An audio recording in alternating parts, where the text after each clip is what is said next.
Pilipinas kong mahal, ang puso ko at buhay man sa iyo'y ibibigay.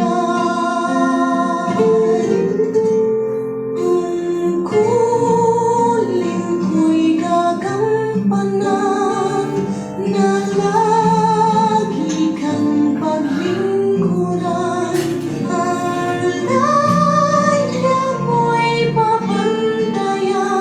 Pilipinas kong inang.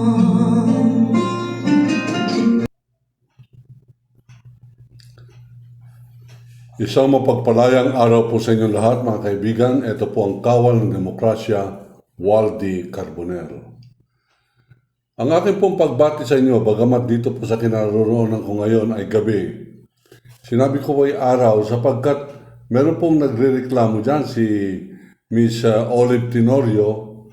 Nanonood daw siya sa akin alas 12 ng tanghali dito, pero binabati ko siya ng magandang tanghali. Kasi nasa New York po siya. Doon naman po sa Florida, yung mga kaibigan natin dyan, sila Dennis Villanueva, Dr. Minda Villanueva, Dr. Cirilo, si Loreto June Lagunera, yung mga taga-FEU dati, sila Michelle Manimbo. Marami po tayong mga tagapakinig, lalo digit dyan po sa Canada, sila Miss Tessie Alejo at ang kanya pong pamilya. Yan pong mga nandyan po sa California. May mga pinsan po ako riyan at nandyan din po yung aking mga katribo sa Alpha Phi Omega, yung tribo ni Bado. Mga Alpha dyan po sa Greater Los Angeles area, sila Ophel Amon, Tony Amon, Dennis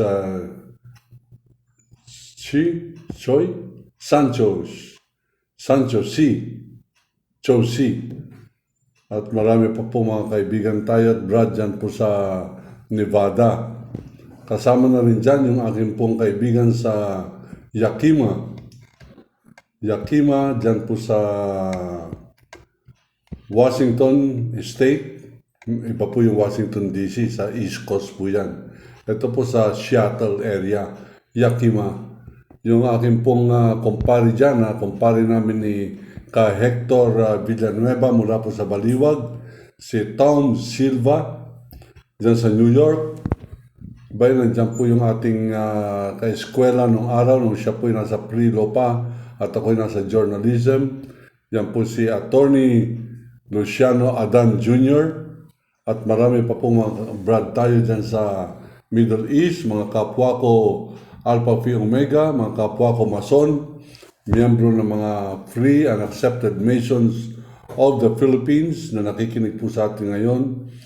At lalo tigit dyan po sa mga taga-panalig po natin dito sa Pilipinas, mga kapatid ko sa MNLF, MILF, at mga ibang grupo ng mga kamusliman, dyan po sa Green Hills Traders Association.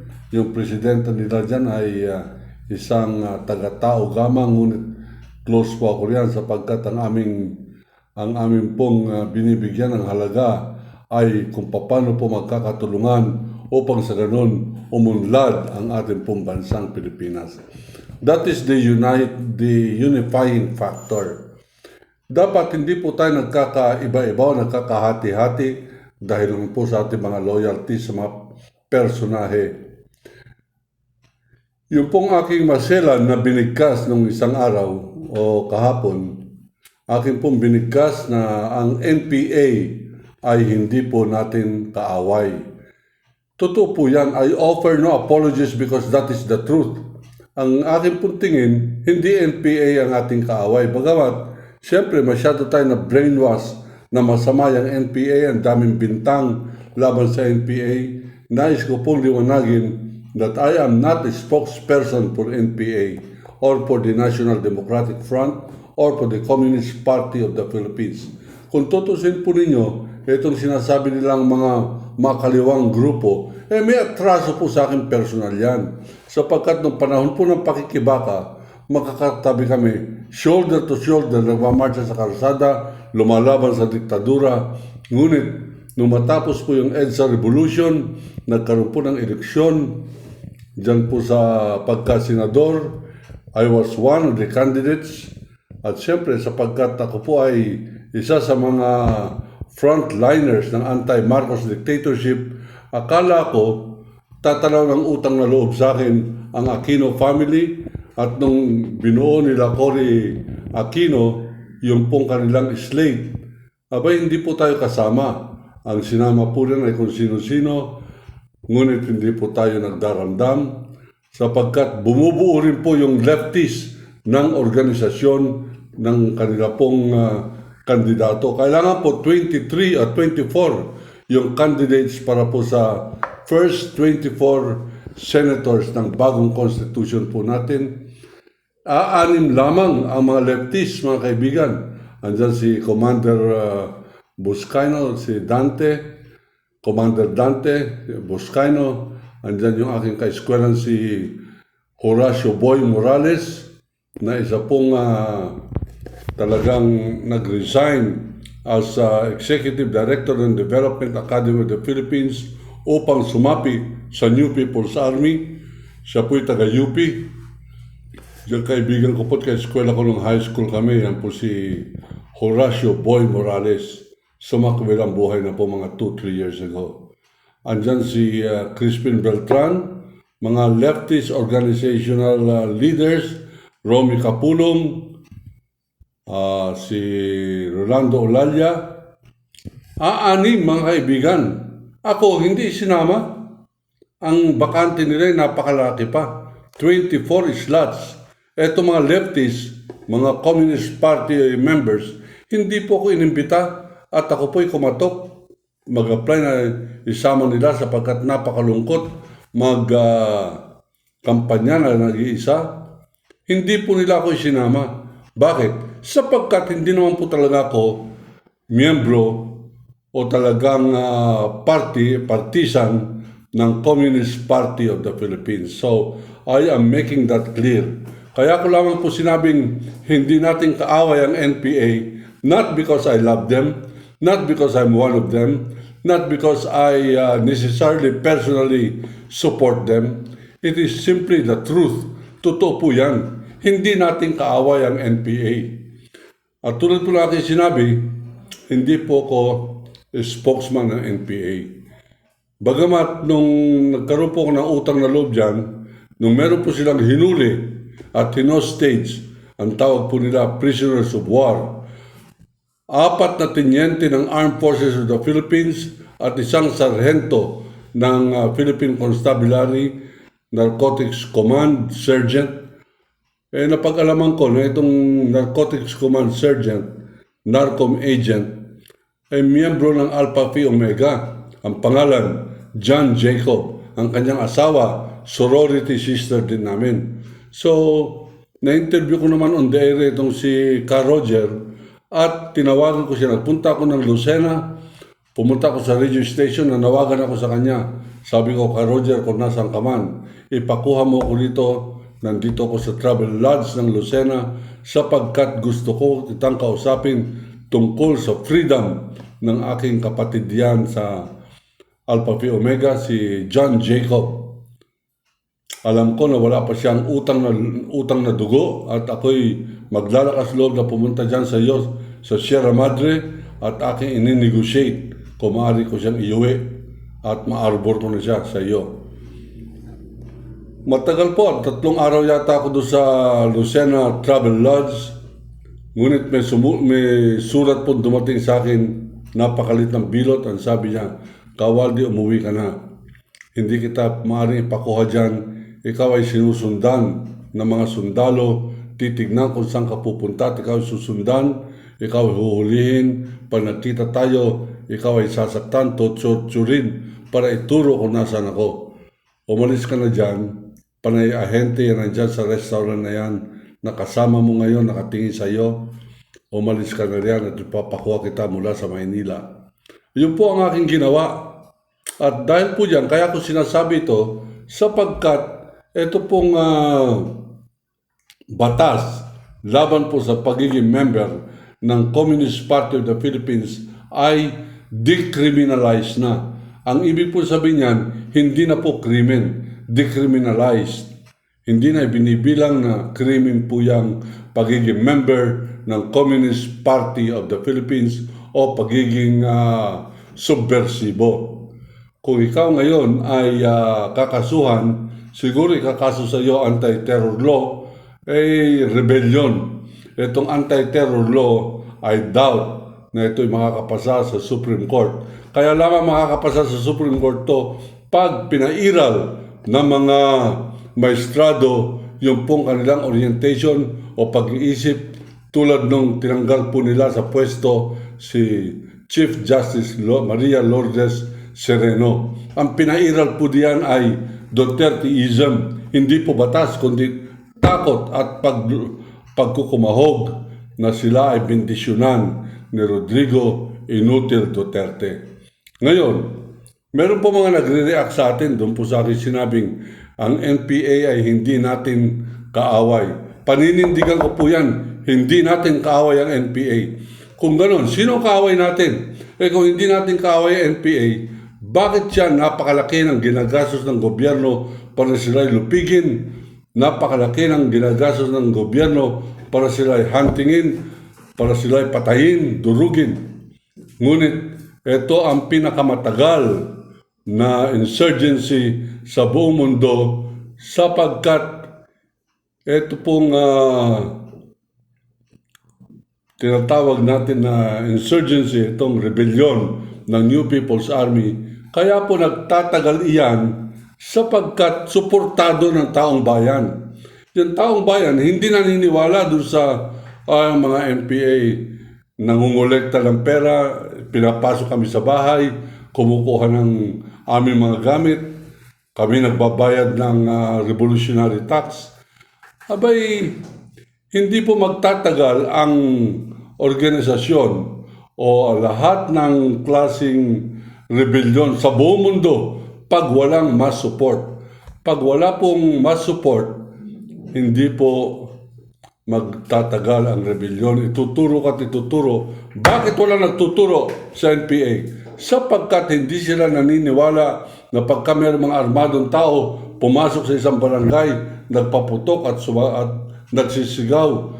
Mga NPA kami, hindi po sila naniniwala sapagkat alam nila na ang NPA ay makatao, ang NPA ay lumalaban hindi para sa kanilang sarili sapagkat wala naman silang sweldo, wala naman silang napakalaking budget, pareho po ng Armed Forces of the Philippines. Ang budget po ng Armed Forces of the Philippines taon-taon 186 billion pesos. 186 billion pesos para labanan ang wala pang 20,000 na mga Pilipinong namumundok at nakikipaglaban para sa mga manggagawa, magsasaka, laban sa feudalismo, laban sa bureaukrata, kapitalismo, laban sa pasismo. Ano po yung pasismo? Yan po yung pagpapahirap o masyadong pagmamalupit ng Estado, ng armadong sundalo ng Estado. Ngayon, napakalaki ng budget ng Armed Forces of the Philippines, 186 billion. Sino bang kaaway? Wala. Naghahanap ng kaaway. Meron po tayong kaaway. Ang kaaway natin ay Communist Chinese, hindi Communist Filipino. Hindi po tayo kumakampi sa Communist Filipino. Pero bakit tayo kumakampi sa Communist Chinese? Bakit sila merong visa pinapapasok? Bakit sila hindi nakukulong pagka nahulihan ng baril? Nahulihan sila na meron silang sariling ospital na illegal, walang business permit, walang bendisyon ng Department of Health, wala silang mga shipping permit nung kanila ini-import na mga gamot. Meron pang baril na nahuhuli sa kanilang mga ospital, sa kanilang pagkatao. Bakit hindi hinuhuli ng Armed Forces of the Philippines? Bakit NPA ang hinahunting natin? Bakit? Sapagkat kinakailangan merong kaaway ang Armed Forces of the Philippines para ma-justify o mabigyan ng saysay o dahilan ang kanilang napakataas, napakalaking lobo ng budget. Saan napupunta yung budget na yan? Una sa lahat, sweldo. Napakaraming general, masyadong top-heavy. Ito lamang ang kukonting army sa buong mundo na pinakamaraming percentage ng general. Bakit? Sapagkat yung mga pangulo, gusto nila maging tao-tauhan nila mga general para walang magkukudita ng mga colonel laban po sa kanila. Itong 186 billion pesos na ito, hindi ito justified para lamang sa kukonting mga New People's Army. Kakapiranggot lamang po yan, kakarampot, ika nga. Pero, suportado ng taong bayan, suportado ng mga magsasaka, suportado ng mga rural folks, ng mga kadayunan, and in fact, sa akin pong pagsasaliksik, ay 110 fronts ay kontrolado ng NPA sa kanayunan out of 80 barangays or 80 townships. Sasaliksikin pa uli natin yan. Medyo kung minsan hindi po tayo masyado magaling po diyan sa ating mga gadget. Nagkakagulo-gulo kung minsan yung ating mga figures dyan. Ngunit sa logic, una sa lahat, nais ko pong ipaliwanag. Hindi ko po maaaring akusahan ang NPA ng maraming bagay. Alam ko, hindi sila mga santo. Ang nalalaman ko lamang ay yung nalalaman ko. Sapagkat nagpunta po ko doon sa Sierra Madre, naglakad ako ng 19 hours para marating ko yung mga bihag ni Ka Roger at makausap ko ng personal si Ka Roger. Alam po ninyo, that was 1989. Ang tagal na po niyan. Samantalang last year, meron po naghanap sa akin na isang law firm sa Makati sapagkat binanggit daw ako ng ilang mga koronel na binisita ko sila noong panahon na sila ikinulong at sila ay mga tenyente pa lamang at nakita ko di umano na nandun si William Chamson at ang kanyang asawa na pareho pong hinahunting ng Duterte administration sapagkat sila ay mga top leaders kuno ng New People's Army. At yan, lumabas po yung aking pangalan sapagkat ako po naman talaga nag-negotiate. Ako nag-negotiate upang pakawalan ito si John Jacob. Nung kami po ay nagtagpo sa Amerika, wala po siyang ginawa kundi humiling kung paano kami magkikita sapagkat naalaala niya kung paano ako nagpakahirap upang siya ay hanguin doon sa kulungan ni Ka Roger. Ako naman po ay pinagbigyan. Yung pong 4 na sundalo na nakita ko ron, Lieutenant nung araw, Lieutenant ngayon, Colonel na po, Lieutenant Salamanca, Lieutenant Santos, Lieutenant Casis, at isa pang Lieutenant, pinakiusap ko kay Ka Roger, sabi ko, pakitignan mo mabuti ang record ng mga ito. Bagong graduate sa PMA, wala pang utang na dugo ito sa bansa. Wala pang pinapatay, walang ni-rape, walang ninakawan. Bago pa lamang, baka pwedeng muni-muni ninyo pag-isipan ng kolektiba at sa aking pong pakiusap ay pakawalan na. At sila po'y napakawalan. And the rest is history. Siyempre sa mga dyaryo, nung malapit na po sila, nung napakawalan na po sila sa akin, at ako po naman ay may nagsabi sa akin na masa. Yung masa, ibig sabihin ay mga ordinaryong tao sa baryo nagsabing, sino sa inyo si Kawaldi Carbonell? Ako, bakit? Wag na po kayo pumunta duman dito sa inyong dinaanan dati. Bakit? Pinapahunting po kayo ni General Galido ng Norcom. Bakit daw? huhulihin kayo para patugain kayo, para ituro si Ka Roger. Abay, sabi mo kay General Galido, Alexander Alejandro Galido yata yan. Sabi mo sa kanya, sinadya kong hindi memorize ang aming dinadaanan para pa ako'y tinorture ng military para ituro ko si Ka Roger. Hindi ko maaaring ituro sapagkat hindi ko tinandaan ang mga punong kahoy, hindi ko tinandaan ang kalangitan, hindi ko tinandaan yung mga isda na aming pong nadaanan sa mga ilog, at hindi ko natandaan ang mga pangalan at sura ng mga kambing at kalabaw na aming pong nasagupa sa aming paglalakad ng 19 hours. Inikot-ikot po kami kung saan-saan para hindi kami masundan ng military. Ano po ating sinasabi dito? Nagkaroon po ako ng pagkakataon na matira doon ng ilang araw. Meron pong kasama akong mga ilang media man. Naubusan na po kami ng pagkain sapagkat nung papunta po kami, may mga baong kami sardinas sa aming mga backpack. Napakabigat. Sa tuwing kami po ay mag-break para kakain, agawan kung sinong magbibigay ng sardinas para gumaang yung aming pong backpack. Nung malaunan, 4 na araw po kami, 1 linggo doon po sa taas ng Bundok Peninsula sa may Ginayangan, Quezon. Hindi ko po alam kung saan doon yung lugar ni Ka Roger. Nalalaman ko lamang, nabasa ko doon sa panaderia nakalagay, Ginayangan, Quezon. Pag ituturo ko po yun ay siguro pagkukuryentehin ako sa ilang bahagi ng aking katawan na hindi po sanay makuryente. Talaga ituturo ko yung bakery. Kaya po hindi ko tinatandaan. Ngayon, natatandaan ko na. Ganun pa man, yung isa po sa mga kasamahan kong cameraman, hindi ko nasasabi ng pangalan sapagkat nakakahiya. Nakita ko po kami ng isang kubo. Kami nagpahinga sa kubo. Wala na po kami mainom. Sila'y naninigarilyo, ako hindi. Wala mabilhan ang sigarilyo. Malalayo ang mga sari-sari store siguro para makarating ka sa isang sari-sari store, maglalakad ka ng at least 10 kilometers. May nakita po silang isang kalahating kahan ng sigarilyo doon po sa bubong ng kubo. Kinuha niya at tuwan-tuwa siya bagamat murahing sigarilyo, nanigarilyo po sila, tatlo po sila. Kinausap ako ng palihim ng isang NPA.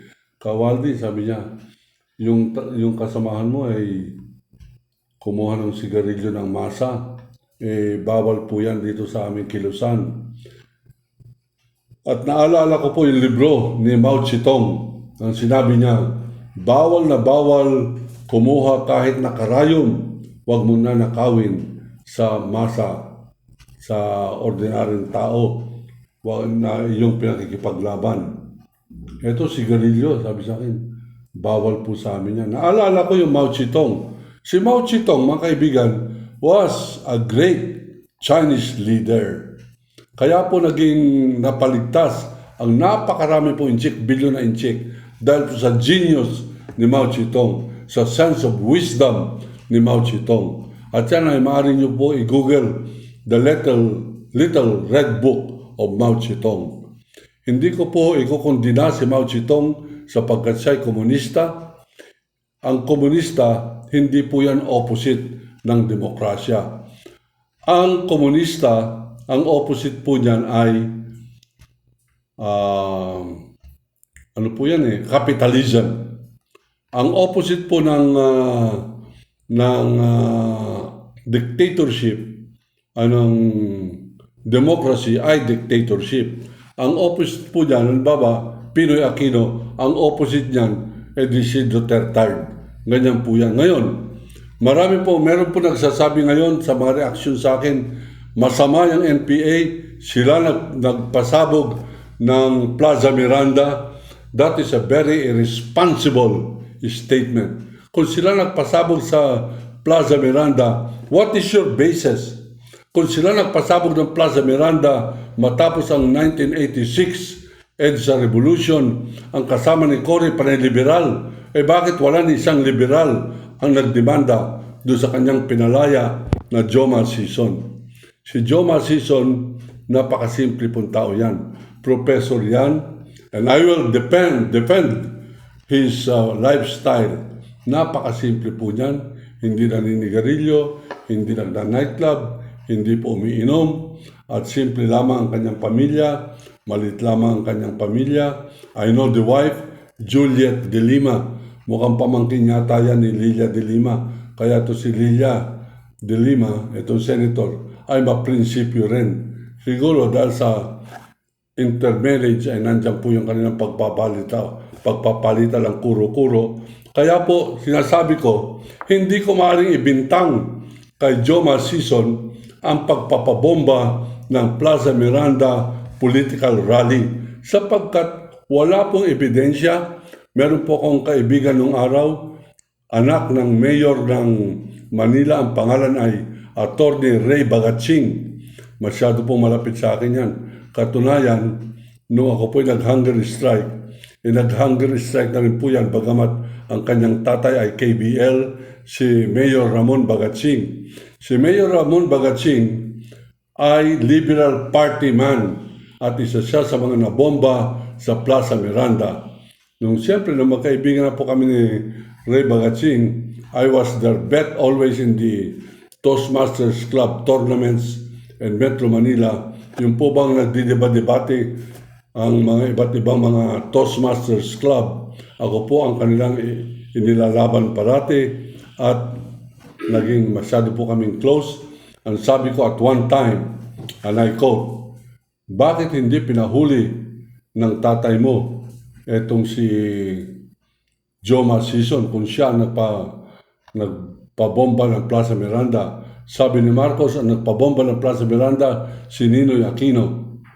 Ang sabi sa akin ni Ray Bagatsing, and I quote, sabi niya, ang nagbomba ng Plaza Miranda ay inmate ng Muntinlupa. Tapos kinindatan ako, sino ba ang pwedeng maglabas ng inmate? Ang inmate, ibig sabihin, konbiktado na nakakulong sa loob ng Bureau of Prison, Bureau of Correction sa Muntinlupa, lumabas, nagbomba ng Plaza Miranda, pagkatapos natagpo ang patay. Sino ba ang pwede, sabi sa akin ni Ray Bagatsing, na maglabas ng preso dyan sa loob ng kulungan? Alam po ninyo ang kasagutan. In effect, sa akin personal na pagkakaalam, wala po akong direct evidence, pero yung akin, circumstantial. Sino ba ang nakinabang? Sino nakinabang sa pagbomba ng Plaza Miranda at nagkaroon ng suspension of the writ of habeas corpus? Sino pa? Hindi yung diktador na si Marcos. Sino po ang mga napinsala? Mga Liberal Party men. Lahat po sila napinsala, natakot, nasyak, ang pamilya nagdusa. Sino naman ang may gusto niyan? Kaya nga po nung nakalabas itong si Jose Maria Sison, siya po ay binigyan ng amnesty. Mga political prisoners sila, kasama nila Boy Morales, Alan Hasmines, at kung sino-sino, pati po yan si Vic Ladlad. Lahat po sila ay pinakawalan, ngunit wala nagdemanda sa kanila na responsible sila sa pagsabog ng Plaza Miranda. Meron po akong naririnig na talagang meron po sila mga pinapapatay. Meron po akong naririnig niyan. Wala rin po akong ebidensya. Pero yung akin po naririnig, pag ikaw ay masama masyado ang iyong pagkakasala sa samahan, sukdula na ikaw ay napatunayan na isang ahente pala ng gobyerno at dahil sa iyong pagiging spy sa loob ng samahan ng New People's Army, marami napatay, napahamak ang kanilang agenda para sa mga magsasaka, ikaw ay paparusahan ng capital punishment. Ano po ang capital punishment? Ikaw po ay papatayin. At ang kanilang pagpatay, isang bala sa ulo. Naririnig ko po yan. At sapagkat yung aking pong napapakinggan ay mga reliable sources, kaya akin pong pinagbumuni-muni, nilalagom-lagom, nire-review ang aking pong mga facts. At akin pong hayagan na pinaninindigan ko Nangangailangan ng kaaway ang Armed Forces of the Philippines para ma-justify ang 186 billion pesos. Bakit hindi ang komunistang inchik? Bakit hindi kayo manindigan na ayaw ninyo na tayo magpasakop sa mga inchik? Bakit hindi kayo manindigan ayaw ninyo na binibigyan ng retirees visa yung mga military officers o military elements ng People's Liberation Army ng Beijing? Bakit hindi naninindigan ang Armed Forces of the Philippines? Bakit? Una, sapagkat takot sila kay Duterte. Saan ka nakita ng PMA officers, generals, takot kay Duterte? Takot sa isang inutil na duwag na pareho ng standby mula sa Davao na dahil sa kagunggungan ng Pilipino at pandaraya nila Alexander Nix ng Cambridge Analytica at ng perang malaki ni Arroyo, Marcos, Florendo, Kibuloy at ng China, siya'y nanalong Pangulo. Ngayon, at nahubaran na ng mga intensyon na wala palang intensyon na paglaban ng Pilipinas at sinabi niya siya'y inutil. Bakit ang Armed Forces of the Philippines natin hindi naninindigan? Galit na galit ang Armed Forces of the Philippines sa New People's Army, ngunit ayaw manindigan pagdating sa usapin ng Communist Chinese. I challenge you, Armed Forces of the Philippines. Magpakalalaki kayo, manindigan kayo. Bansa natin ito. Bakit kung sino-sinong hinahanap ninyong kaaway? Masahol ba ang NPA kaysa kay Agbayalde? Masahol ba yung NPA kaysa kay Pulong Duterte? Masahol ba yung NPA kaysa dyan sa mga kumakampi na mga Bureau of Immigration sa mga inchik? Nagbibigay ng mga visa, 35-year-old retirees visa, $10,000, meron na silang passport, Philippine passport, at citizen na sila. I challenge you, Armed Forces of the Philippines, make your stand. Are you for this country or are you for Duterte? On that score, I invite the Filipino people to judge you accordingly and to judge me if you will or if you can. I am Waldy Carbonell. I am kawal ng demokrasya. Iniibig ko ang Pilipinas.